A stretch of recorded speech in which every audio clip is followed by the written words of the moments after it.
Welcome folks, welcome to Dirtfood. This is our vegetable garden diary, and here we are, second week of winter. And yes, excuse the hat, but it's kind of cold, and there you go. Now look, I'm sitting under, don't know if you can see that, these slightly overripe, once green, now a little yellow limes, and it's a marvelous place to be. Now today I wanted to get a little bit kind of garden geeky, if that's okay. How to handle green manure in a no-dig garden. So let's cover those two things, green manure and no-dig. Green manure, in case you're not sure, is a crop that you grow specifically to dig back into the soil to provide a kind of bulk of organic matter. It's also a useful way of having something growing in a bed that perhaps would be otherwise just sitting idle, so it stops the weeds and everything else growing as well. But the main reason is to get some organic matter back into the soil.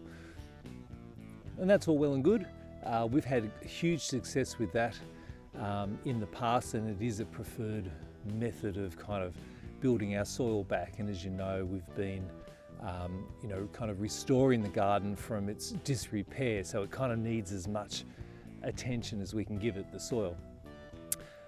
So no dig, as it not just suggests, damn right tells you, a no dig garden is where you don't dig. Simply put, the idea is that your soil has a structure, and when imagine plants growing and the roots go down, there's all sorts of organisms living in the soil, good, bad. There's all sorts of not just microorganisms, but I guess macroorganisms, your worms and everything else.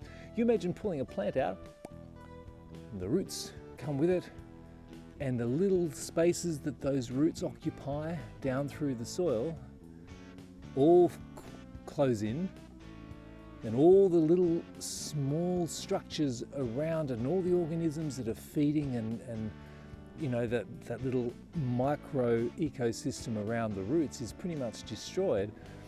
You get compaction of the soil, and so a lot of those beneficial organisms have to kind of reboot and regrow then after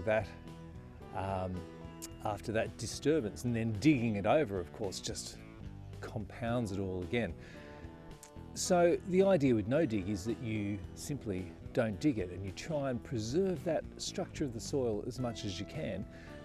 The idea being then that those beneficial organisms and structures can continue to kind of thrive unaffected by us. You don't get the compaction. You're not also turning over weed seeds that come up and grow. So that is the concept. And also the dilemma, green manure that you dig into the soil in a gardening system, no dig, that you don't want to dig. What do you do?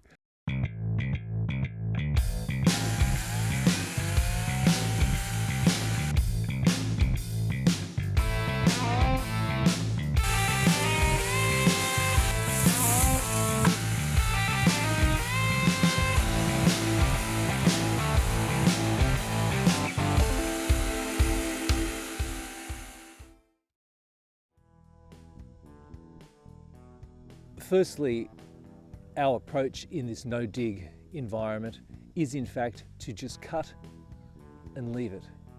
And so it will effectively be a mulch on the soil that should suppress any kind of interim weeds that might want to come up, but also it will break down, make its way into the soil. And the second thing is the method then. We could just cut it by hand using, big shears and loppers and do it that way, and we could do that. One of the benefits of no dig is also no digging.